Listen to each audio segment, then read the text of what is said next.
जब राहुल गांधी कहते हैं कि हमारे बीच में विभीषण है, उन्हें बाहर निकालने का वक्त आ गया है, तो राहुल गांधी की इस बात के पीछे कई तरह के मायने निकाले जाते हैं। क्या राहुल गांधी सच में कांग्रेस को नए सिरे से बनाने की कोशिश कर रहे हैं? क्या राहुल गांधी कांग्रेस को नए सिरे से खड़ा करने की कोशिश के चक्कर में कांग्रेस का नुकसान तो नहीं कर रहे हैं? कहीं राहुल गांधी कांग्रेस बनाने के चक्कर में सोनिया कांग्रेस के ऐसे लोगों को साइडलाइन तो नहीं कर रहे हैं जो दरअसल कांग्रेस के लिए बेहद ज़रूरी हैं? या फिर राहुल गांधी की इस नई कांग्रेस के लिए ज़रूरी है कि नए सोच और नए चेहरे के लोग आएं? नमस्कार, मेरा नाम है प्रदीप चौहान और आप देख रहे हैं कहानी अभी बाकी है। जी हाँ, आज कहानी ज़रा राहुल गांधी के बयान की पड़ताल की कि क्या राहुल गांधी सिर्फ कहने भर को कह गए या सच में कार्रवाई होगी?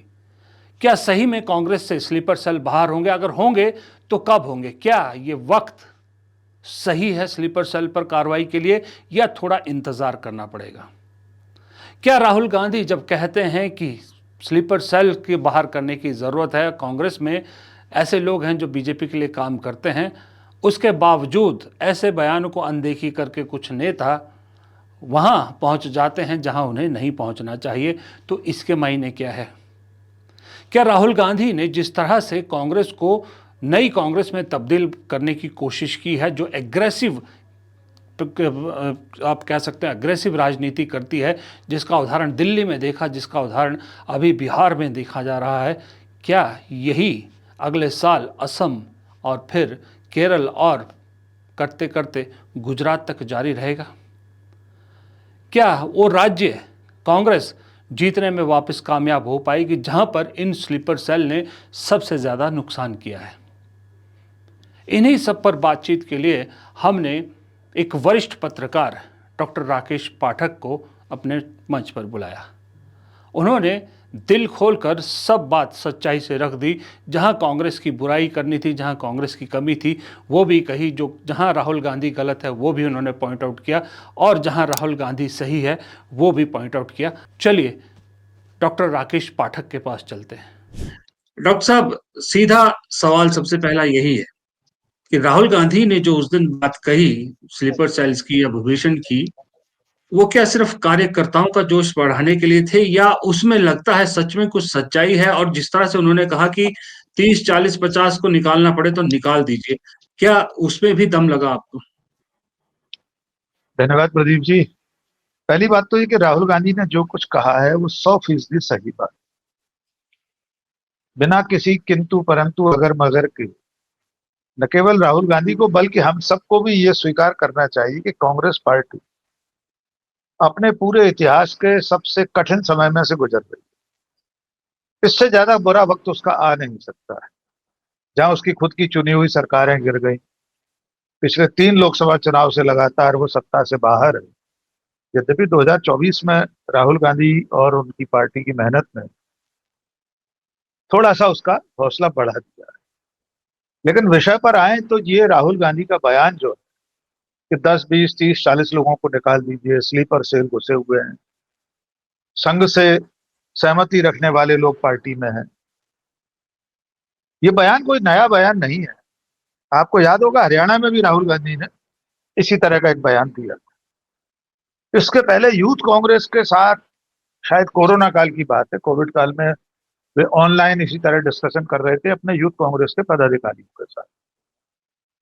जूम मीटिंग थी, उसमें भी उन्होंने ये कहा था कि मैं जानता हूं कि ऐसे लोग हैं जो सत्ता से डरे हुए हैं, जो संघ के समर्थक हैं।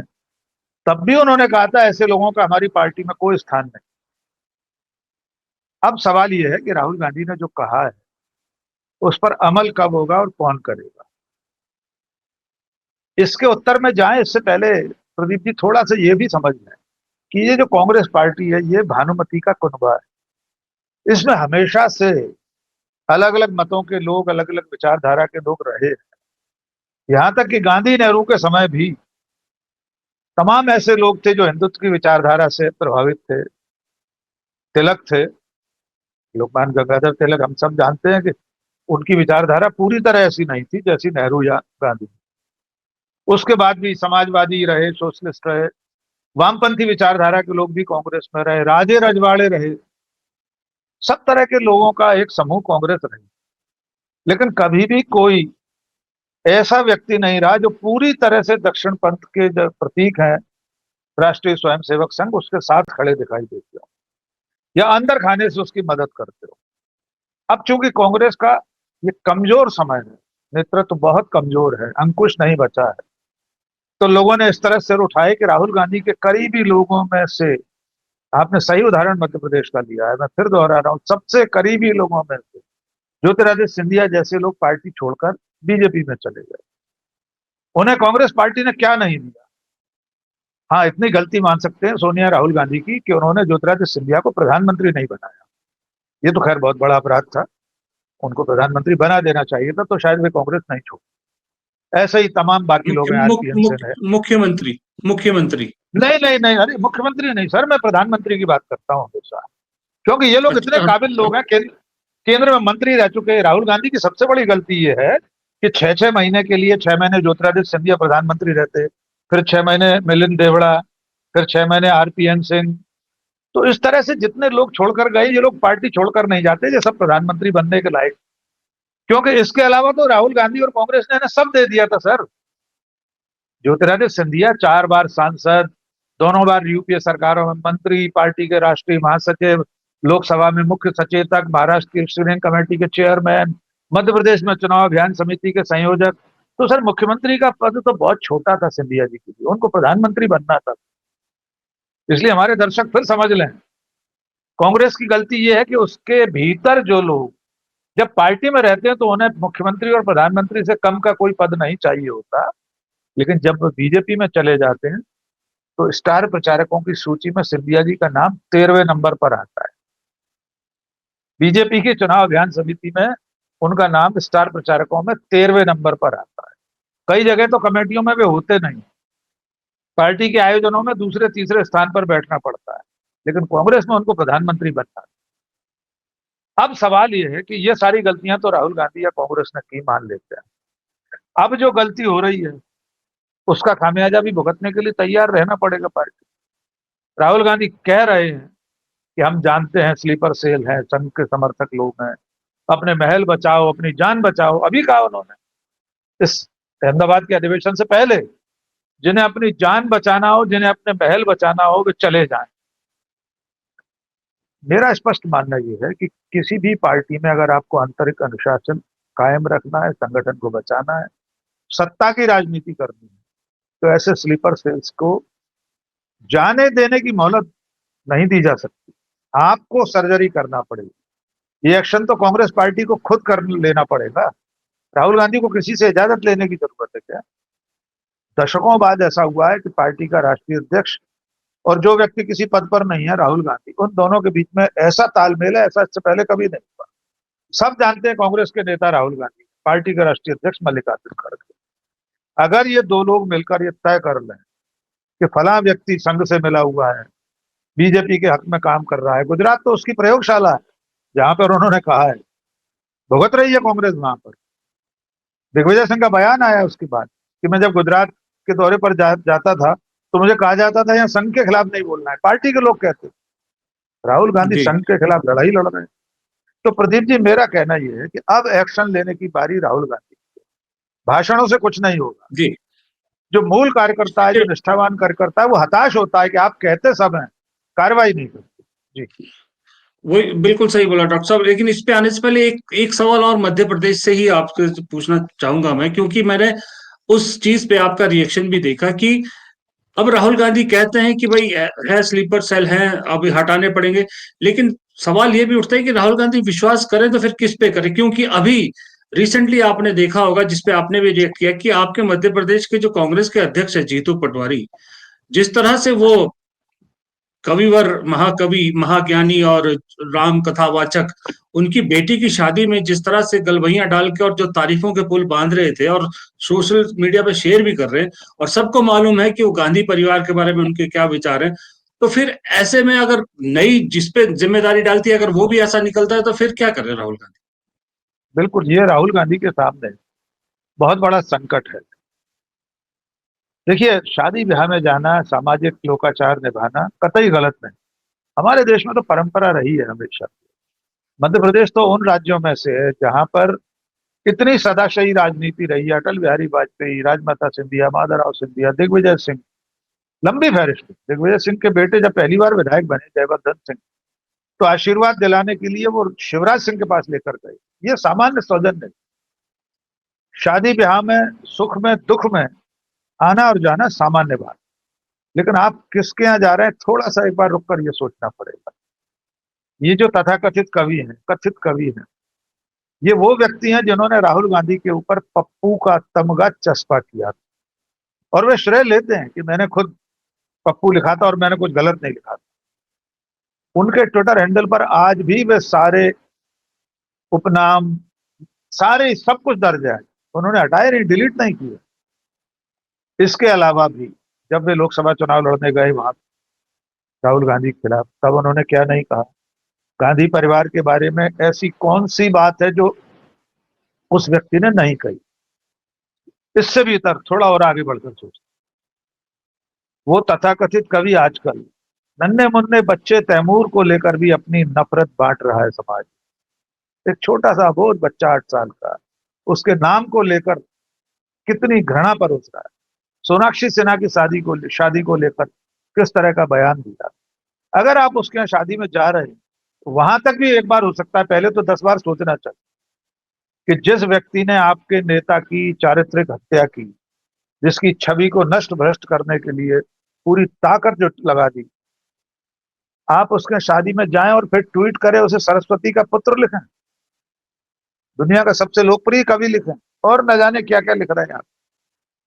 तो ये चीजें कांग्रेस पार्टी में अब चलनी नहीं चाहिए। एक और उदाहरण जोड़ देता हूं सुदीप, एक नेशनल चैनल पर, नाम लेकर बात करता हूं मैं, तो राहुल कंवल ने एक कॉन्क्लेव में जनता के जरिए एक सवाल पूछवाकर राहुल गांधी के निजी जीवन को लेकर भयानक टिप्पणी करवाई मंच पर। और साथ में कौन था? अमित शाह।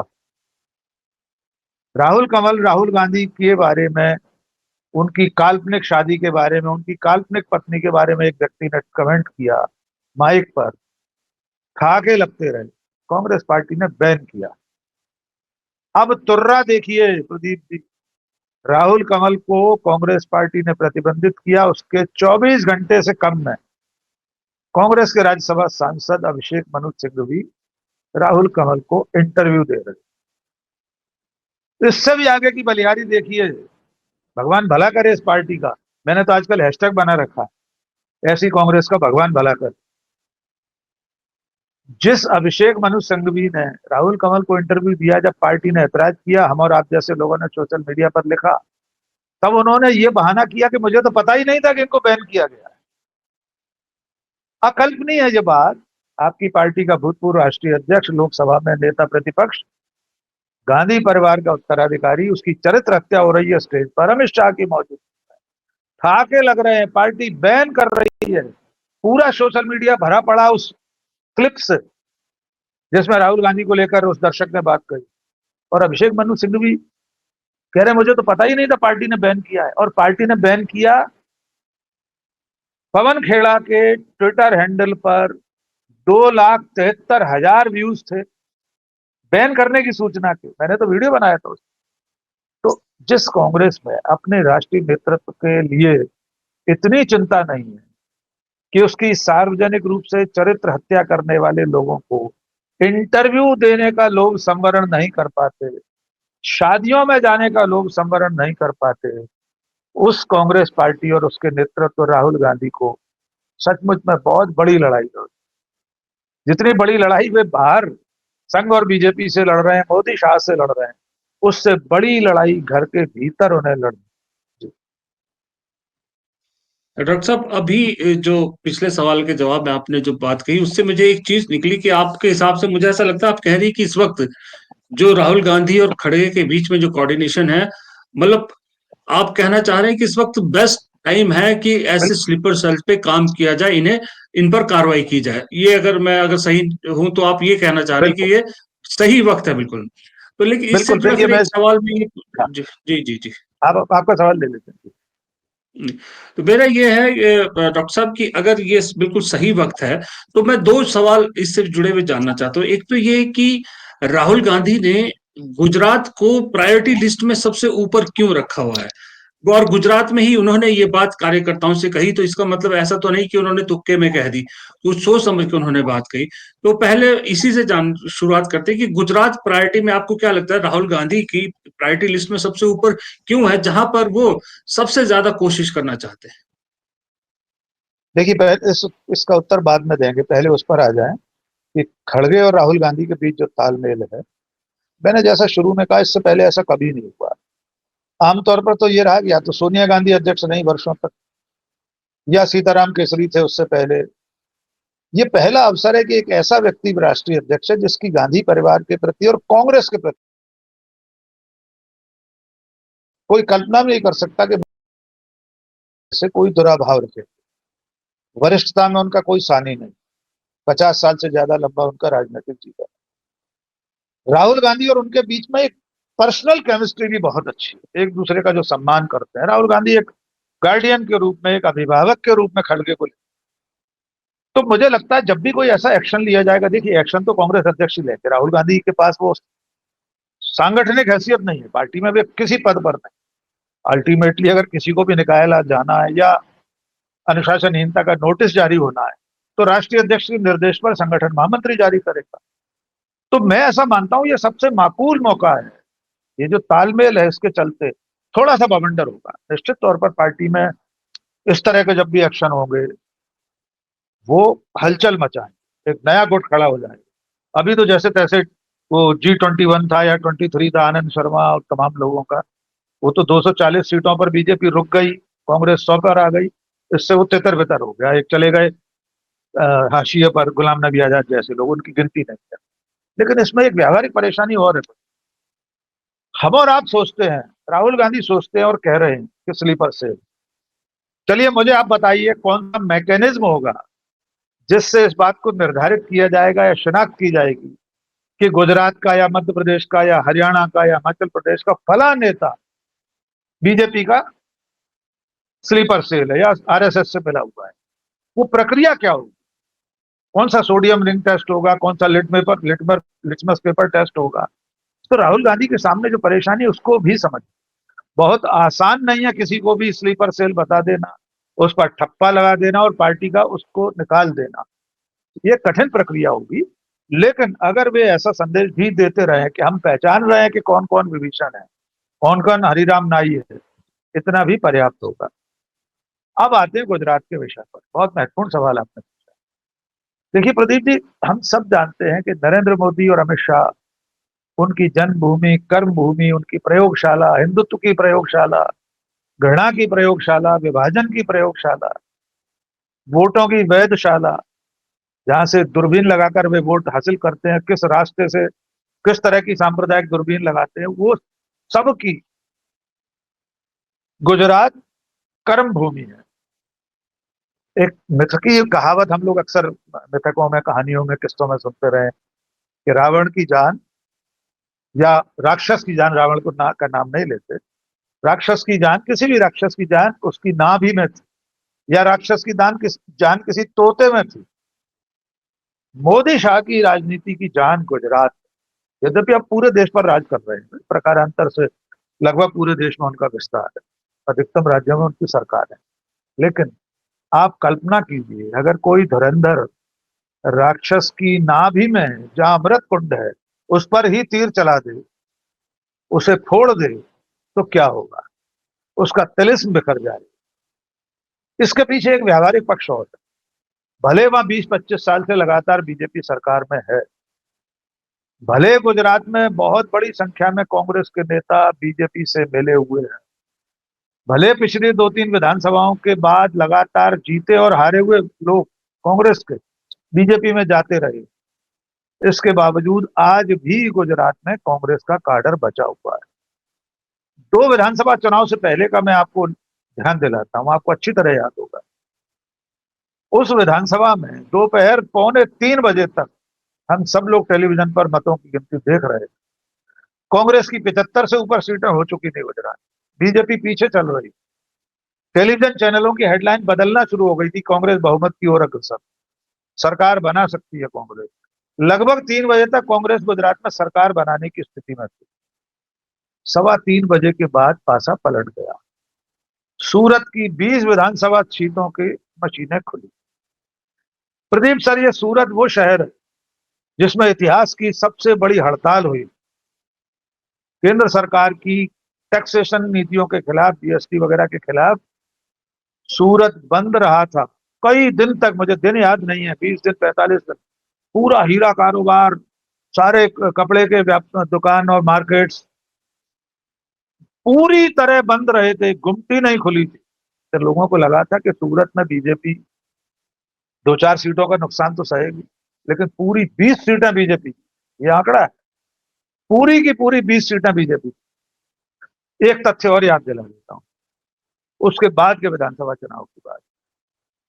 उस विधानसभा चुनाव के बाद जो रिट पिटीशन लगती हैं, चुनाव याचिकाएं लगती हैं, गुजरात के कम से कम 5 बीजेपी के विधायकों को अदालतों में, चुनाव आयोग में अयोग्य ठहराया गया था, लेकिन वे स्टे ले लेकर पूरा पूरा कार्यकाल करते रहे। अब तो उसके बाद के बाद का चुनाव होने जा रहा है। यानी गुजरात में भारतीय जनता पार्टी को जिस तरह अपराजेय समझा जाता है वैसा है नहीं। और सबसे अंतिम विधानसभा चुनाव जिसमें आम आदमी पार्टी ने पूरी ताकत से वहां चुनाव लड़ा, क्या हालत हुई उसकी, और कांग्रेस की। अब अगर कांग्रेस या आम आदमी पार्टी मिलकर वहां चुनाव लड़ेंगे, या आम आदमी पार्टी अब इस हैसियत में ही नहीं बची, अरविंद केजरीवाल का आता पता नहीं, बहुत दिनों से टीवी पर देखे भी नहीं, तो वहां कांग्रेस सीधी चुनौती दे सकती है। और अगर गुजरात में मोदी शाह को राहुल गांधी ने ऐसी चुनौती दे दी, हार जीत हम नहीं जानते। राहुल गांधी तो पार्लियामेंट में कह चुके हैं, लिख कर ले लीजिए हम गुजरात में चुनाव हराएंगे। यद्यपि ऐसा नहीं कहना चाहिए, ये एक तरह का अहंकार होता है। फिर भी इसी 2024 के लोकसभा चुनाव, इसी गुजरात में कांग्रेस ने एक सीट जीती है, वो मैडम है कोई ठाकुर, नाम भूल रहा हूं उनका, गनीबेन ठाकुर। ऐसे गनीबेन ठाकुर। तो अगर ऐसे राज्य में मोदी शाह को चुनौती देने का संकल्प कर लिया राहुल गांधी या कांग्रेस, यही वजह है कि मोदी शाह गुजरात में लगातार सक्रिय हुए हैं। राहुल गांधी जाते हैं पीछे से, मोदी और अमित शाह पहुंच रहे हैं, क्योंकि वहां की हार सिर्फ गुजरात राज्य की हार नहीं है। एक देसी कहावत है, डुकरिया के मरबे का गम नहीं है, जम लपके का गम। यानी यम बुजुर्ग महिला की मौत का दुख नहीं है, लेकिन यमदूत ने देहरी देख ली, इसका दुख है। तो गुजरात की हार बीजेपी के लिए जम लपके जैसी चीज हो जाएगी। पूरा देश जी, सोचेगा कि मोदी शाह को अगर गुजरात में हराया जा सकता है तो कहीं भी हराया जाए। जी कहीं भी रह जा सकता है। एक डॉक्टर साहब, आखिरी सवाल फिर इसी से मिलता जुलता ही जानना चाहूंगा। ये जो राहुल गांधी का बयान और राहुल गांधी का गुजरात में पहुंचना, और उसके बाद नए, उससे पहले नए प्रभारी बनाना, बिहार में एग्रेसिव पॉलिटिक्स, दिल्ली में एग्रेसिव पॉलिटिक्स करना, इलेक्शन लड़ना, ये कहीं एक कोशिश है कि जो नई कांग्रेस बनाने की राहुल गांधी कोशिश कर रहे हैं, जिसे टीम राहुल या कांग्रेस, राहुल कांग्रेस कहा जा रहा है, कि जो एक यंग कांग्रेस दिखे, युवा चेहरे उसमें आए, तो एक उसका पार्ट भी है कि उसी के तहत राहुल गांधी चाह रहे हैं कि ये जो ओल्ड गार्ड है, जो ना खुद कुछ करते हैं ना किसी और को करने दे रहे हैं, वो इसी बहाने छटते जाए बाहर, और ये नए लोग जो है वो आते रहे पार्टी में। एक उसका भी एक इसमें झलक दिखती है या टैक्टिस दिखती है आपको? निश्चित तौर पर राहुल गांधी अपनी कांग्रेस बना रहे हैं। मैं शुरू दिन से कहता आ रहा हूं, और उस दिन से मैंने कहना शुरू किया जिस दिन राहुल गांधी ने अपनी पहली भारत जोड़ो यात्रा शुरू की कन्याकुमारी। उस दिन राहुल गांधी ने अपनी नई कांग्रेस बनाने का आगाज किया। तब से अब तक भी समय पर्याप्त निकल चुका है। स्वाभाविक तौर पर किसी भी पार्टी में जब पीढ़ी परिवर्तन होता है तो थोड़ा गतिरोध भी आता है। ये बीजेपी नहीं है, बीजेपी में पीढ़ी परिवर्तन बहुत आसानी से हो जाता है। मैं अगर मध्य प्रदेश की बात करूं तो मैं अपने 35-36 साल के पत्रकारिता के जीवन में बीजेपी में अब तो तीसरी चौथी पीढ़ी देख रहा हूं शिखर पर। मैंने सुंदरलाल पटवा, वीरेंद्र कुमार सकलेचा, कैलाश जोशी के समय से पत्रकारिता शुरू की, लेकिन ये कब अस्ताचल में चले गए, कब नई पीढ़ी नेपथ्य से पर्दे मंच पर आ गई, फिर एक पीढ़ी चली गई, उमा भारती आकर चली गई, फिर बाबूलाल गौर आकर चले गए, शिवराज सिंह की विदाई हो गई। अब अब मोहन यादव जैसे नई पीढ़ी के नेताओं की बारी है। क्या कांग्रेस में ये सब नहीं हो सकता? नहीं हो पा रहा, इसी का खामियाजा पार्टी भुगत रही है। एक हरियाणा का आखिरी उदाहरण देकर बात खत्म करूंगा। राहुल गांधी अपनी कांग्रेस बनाना चाहते हैं तो उसमें पहली प्राथमिकता उन्हें अनुशासन को देना होगी। पार्टी में अनुशासनहीनता की क्या चरम स्थिति है, इसका उदाहरण हरियाणा है। देखिए, हम शादी ब्याह में जीतू पटवारी के जाने या गोविंद सिंह डोटासरा के जाने को गिन रहे हैं, वो उतना महत्वपूर्ण नहीं है। ना अभी चुनाव है इन राज्यों में। लेकिन हरियाणा में क्या हो रहा था सर? कुमारी शैलजा हर जा हर पूरी ताकत लगा दी उन्होंने चुनाव में पार्टी को हरवाने के लिए। और पार्टी ने क्या किया? हर दिन प्रायोजित इंटरव्यू उनके हो रहे थे। पार्टी एक दिन ये नहीं कह सकती कि भाई चुनाव चल रहा है, भगवती चुनाव हो जाने दो, मुख्यमंत्री हो सकता है तुम ही बन जाओ, लेकिन इस समय इतने बयान तो मत दो। रोज उन्होंने बयान दिए, रोज मुख्यमंत्री पद पर दावा ठोका। बन गई सरकार उनकी पार्टी की, बन गई मुख्यमंत्री। लेकिन उनसे ज्यादा मैं जिम्मेदार और दोषी मानता हूं पार्टी के राष्ट्रीय नेतृत्व, मल्लिकार्जुन खड़गे, संगठन महामंत्री राहुल गांधी, ये सब भी जिम्मेदार हैं हरियाणा की हार के लिए। क्यों नहीं एक दिन बुलाकर डांट दिया गया, एक फोन कर दिया गया कि भैया मतगणना तक बहन जी अब आप कोई इंटरव्यू नहीं देंगी, किसी प्रचार के लिए निकलिए। 15 दिन अपने घर से नहीं निकली प्रदीप जी, फिर पार्टी चुनाव हार गई। भूपेंद्र सिंह हुड्डा को जिम्मेदार ठहरा देते हैं। तो ये जो अनुशासनहीनता है, इस पर अंकुश लगाना पड़ेगा। राहुल गांधी अगर अपनी कांग्रेस बनाना चाहते हैं तो उन्हें सबसे पहले हाथ में, जैसे बिगड़ैल हाथी के लिए अंकुश होता है उसकी गर्दन पर रखने के लिए, ऐसे ही कांग्रेस एक बिगड़ैल हाथी है, उसकी गर्दन पर अंकुश की जरूरत है। अनुशासन का अंकुश जब तक नहीं होगा तब तक राहुल गांधी की ये सारी कवायद जाया हो जाएगी, बेकार हो जाएगी। और अंतिम बात, राहुल गांधी के लिए भी एक संदेश, ये जो राहुल गांधी कई बार कहते हैं, अभी गुजरात में भी कहा, चुनाव जीते हैं या हारे हैं हमें इसकी चिंता नहीं है। अरे भाई, आप एक राजनीतिक पार्टी हैं, 55-56 साल सरकार में रही है आपकी पार्टी। पार्टी के साथ काम करने वाले लोग, छोटे से छोटा कार्यकर्ता, ब्लॉक कांग्रेस अध्यक्ष से लेकर सांसद तक, सबको सत्ता की अभिलाषा होती है। और सत्ता में आए बिना आप सामाजिक परिवर्तन नहीं कर पाएंगे। आप जिस संघ और बीजेपी से लड़ रहे हैं, जिस नफरत के खिलाफ लड़ रहे हैं, अगर आप सत्ता में नहीं होंगे तो क्या कर लेंगे आप? इसलिए राहुल गांधी को इस आदर्शवाद से भी मुक्त होना पड़ेगा कि हमें सत्ता की राजनीति नहीं करनी। हम चुनाव हारे हैं, जी चुनाव तो राहुल गांधी जी आपको जीतना ही पड़ेगा।